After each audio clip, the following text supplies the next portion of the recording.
Hey guys, this is Comic Uno, and today I'm doing the top 10 Kickstarters of the month. And before I get started, I do have a Kickstarter of my own, teaming up with the web series The Comic Shop that actually was funded through Kickstarter. We are doing a comic tie-in to that web series with great comic book creators like Stephanie Williams, Joe Illidge, and Cody Ziegler. It's a really exciting series, so go check that one out. I also do Kickstarter consulting, so if you're looking to up your game for Kickstarter, be sure to contact me.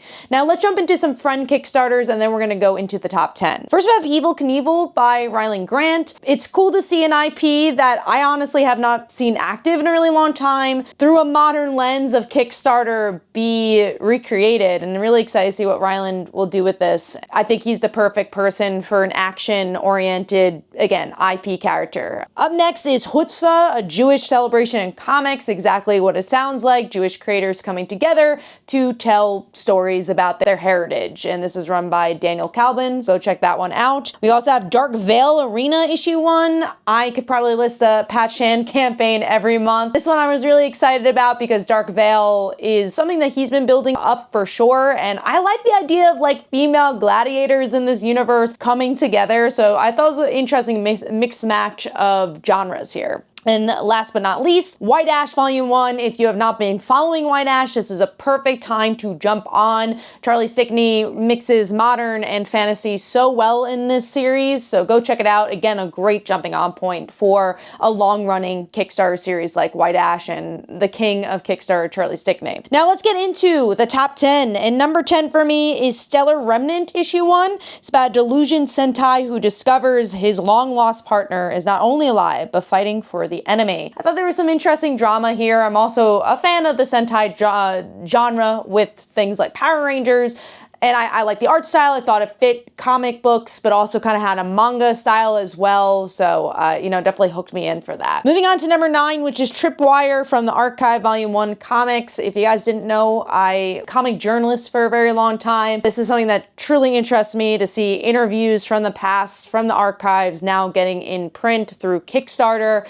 Again, as a journalist nerd, that's something I really enjoy. So moving on to number 8, which is Gaston Leroux, Phantom of the Opera starring Lon Chaney. This is interesting because we're definitely seeing comics in general bring back a lot of like monster movie things coming back with the direct market. So to see Phantom of the Opera coming back as well, I thought was interesting. The art looks very haunting, and this is from Legendary Comics, so the same, you know, production company of Legendary Film. Moving on to number 7, which is Let's Play Volume 6. Let's Play was on Webtoon for a very long time and now is independent, and it's really cool to see that being collected outside of Webtoon, doing their own thing with their series, which was such a popular series. Moving on to number 6, which is Murder Drones, the official graphic novel. This is a teaming up with Oni Press, an independent animation company that has made this show on television. It seems very popular. It's an animated show, and it's a heartwarming, destroy all human stories. I kind of like the juxtaposition of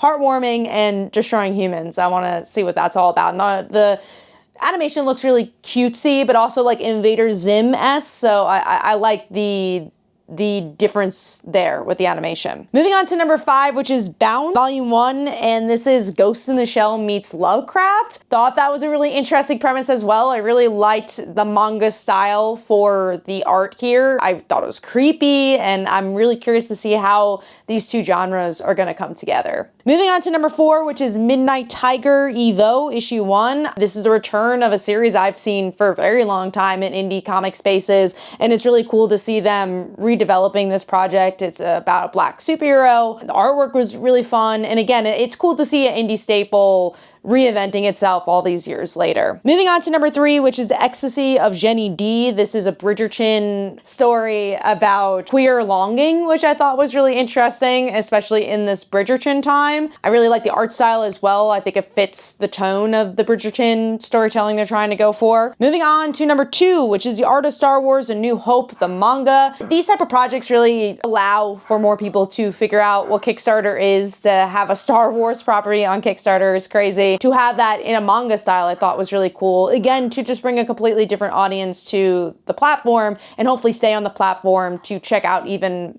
you know, different things on here. So I just think this is an important story for Kickstarter, again, to make the platform grow. Moving on to number 1, which is Krime, guys. Wet and Wild. It's actually a story about graffiti culture, and reading the page, it was really interesting to see that the author was also in this culture for a really long time. To bleed these two worlds of comic books and graffiti, I thought was such a cool concept, and the artwork was really cartoony and fun, so this one really stood out to me.